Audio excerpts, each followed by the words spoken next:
안녕하세요, 꼰중구입니다. 반갑습니다, 여러분. 오늘은 네 번째 시간입니다. 네 번째 시간은 칠레 워킹 홀리데이에 대한 이야기보다는 제가 해왔던 여행 중에 토레스 델 파이네라는 곳을 제가 소개를 해드릴 건데요.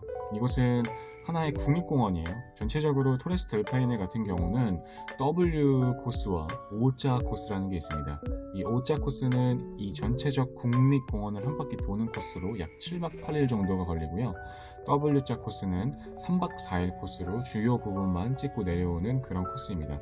보통 일반 분들께서 시간이 없으신 분들께서는 토레스 3봉이라고 불리는 데만 다녀오시거든요.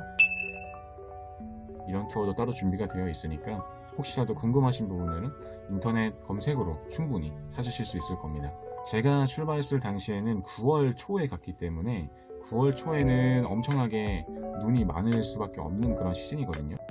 이 시즌에는 입산 같은 것도 제한이 되는 경우도 많고, O자 코스 같은 경우는 할 수가 없어요. 너무 눈이 많고 산자 같은 경우도 문을 다 닫아놨기 때문에 이때는 W 코스밖에 하지를 못했고, 그래서 저는 W 코스를 진행을 했고요. 총 3박 4일로 진행을 했습니다. 가방 같은 경우는 3박 4일 동안 먹어야 하는 그런 음식 같은 것까지 전부 싸갔어야 됐고, 당연히 옷도 준비를 해갔어야 됐죠. 무게가 많이 나가지 않되 많이 허기를 줄일 수 있는 초콜릿 같은, 그리고 견과류 같은 것들을 많이 준비했었고요.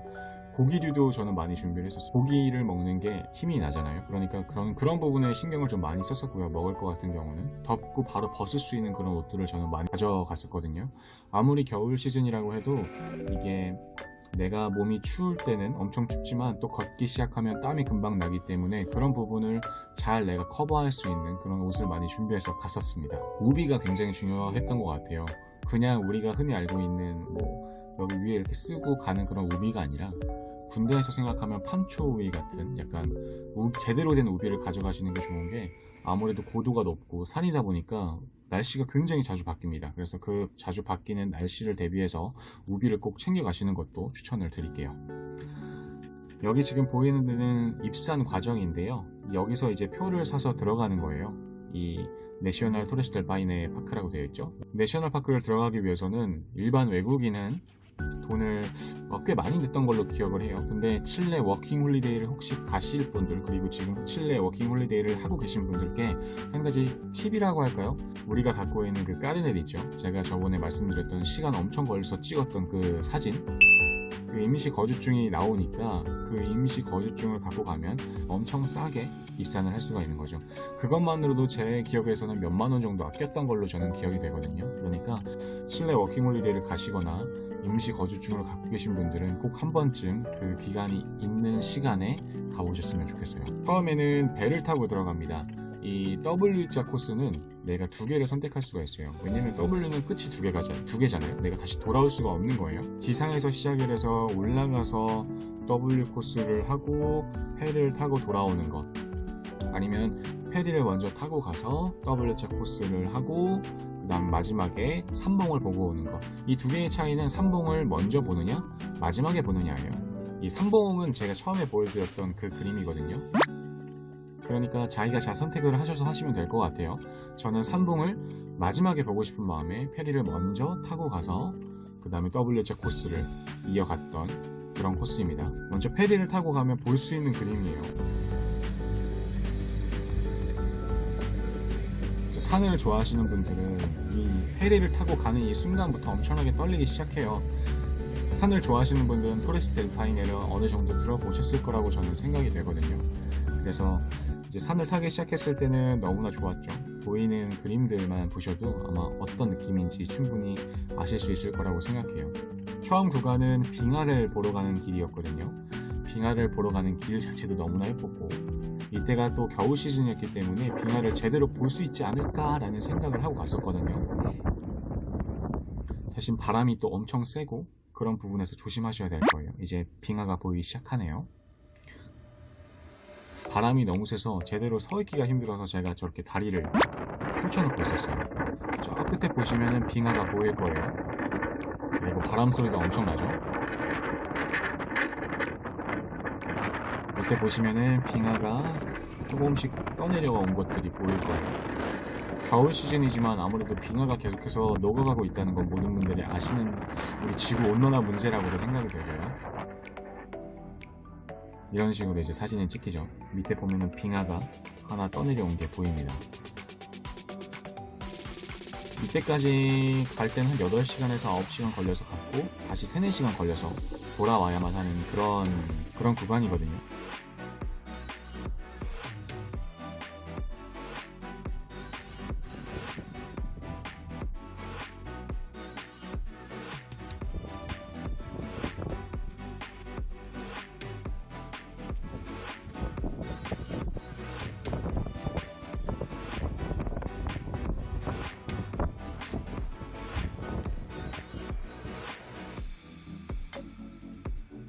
이 토레스 델파이네는 전 세계적으로 유명하다 보니까 이 자리를 예매하는 게 굉장히 힘들어요. 산장 같은 경우도 그렇지만 일단 텐트 자리는 굉장히 빨리 나가니까 혹시라도 관심이 있으신 분들은 그 직접 사이트에 들어가셔서 미리미리 조회를 해보시는 게 가장 좋습니다. 그런 게 되지 않으면 어쩔 수 없이 산장에서 자야 되는데, 산장 같은 경우도 이제 시즌 때는 굉장히 잡기가 어려우니까 그런 부분을 잘 생각하셔서 미리미리 준비를 하시면 될 것 같아요. 첫째 날은 약 14시간 정도 걸었던 거리였고요. 두 번째 날은 날씨가 좋지 않은 상태에서 시작을 합니다. 날씨가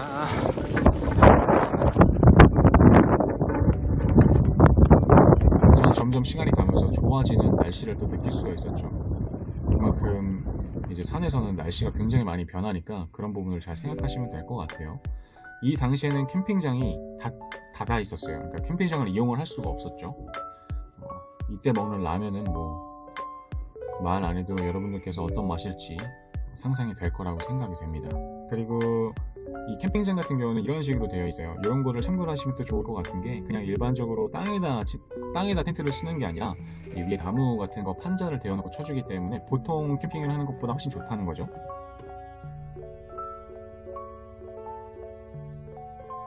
이날은 10시간에서 12시간 정도 사용을 했었고요. 날씨가 뭐 급격하게 다시 좋아진 경우도 있는 거죠. 그렇지만 느끼실 수 있다고 생각이 되네요.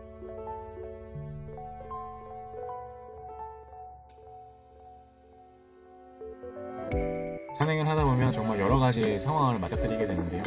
그 중에서도 이런 상황은 너무나 감격스러운 순간이죠. 어떻게 보면 이제 좋은 날씨에 사람이 많이 없는 상황에서 이런 풍경을 볼 수 있다는 것도 굉장히 좋은 것 같아요. 비시즌과 시즌에 가는 차이는 어떻게 보면 내가 어떤 풍경을 얼마만큼 조용하게 더 길게 볼 수 있는가에 따른 차이라고 저는 생각이 돼요. 그런 부분 역시 좀 생각을 하셔서 내가 언제 가고 싶다는 것을 잘 생각을 하시면 될 것 같습니다.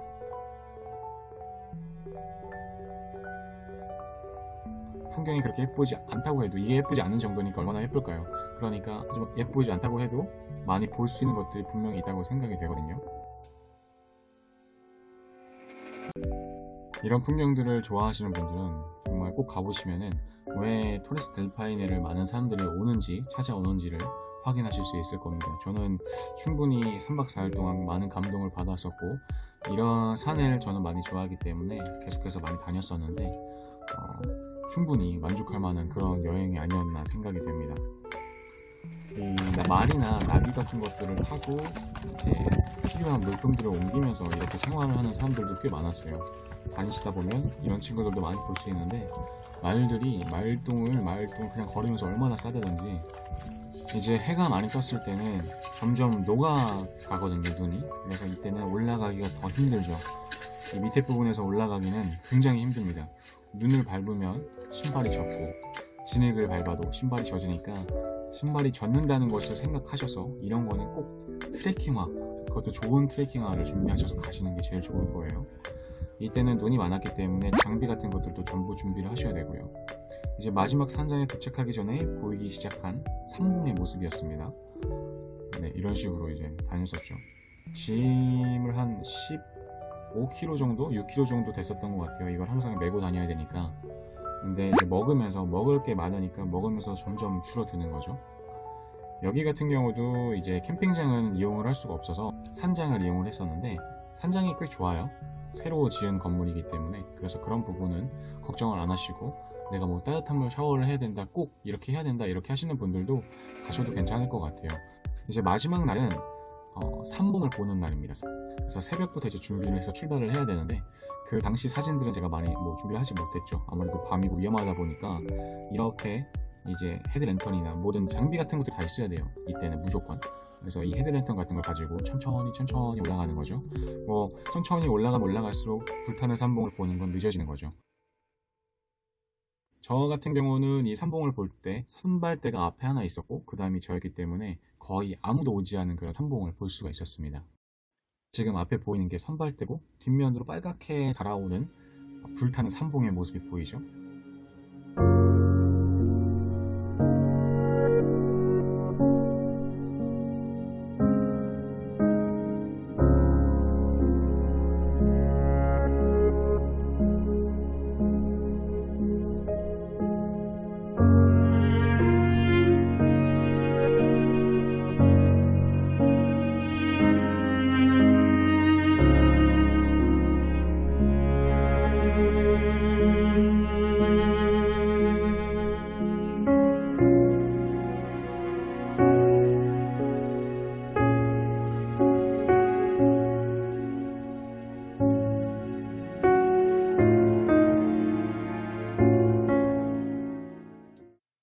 밑에는 이제 물이 원래는 있어요. 엄청 예쁜 모습인데, 이 당시에는 제가 9월에 오픈을 하고 얼마 안 돼서 바로 들어갔기 때문에 완전히 다 얼어있는 모습밖에는 촬영을 할 수가 없었습니다.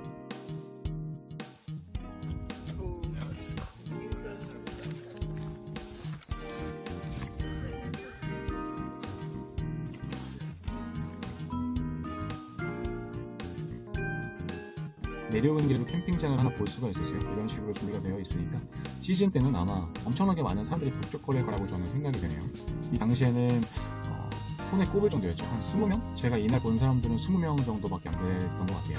전체적으로 따져가면. 내려오는 길은 힘들어도 얼마나 기분이 좋을까요? 어디 정상이나 내가 보고 싶은 걸 보고 다시 돌아오는 그 길이 진짜 기분이 좋다는 것을 이제 산을 타보신 분들은 아실 거라고 생각이 돼요. 파타고니아의 모습은 영상으로 얼마나 담길지 모르겠지만 영상보다 직접적으로 가서 보시는 게 너무나도 좋습니다. 꼭 느껴보셨으면 좋겠는데.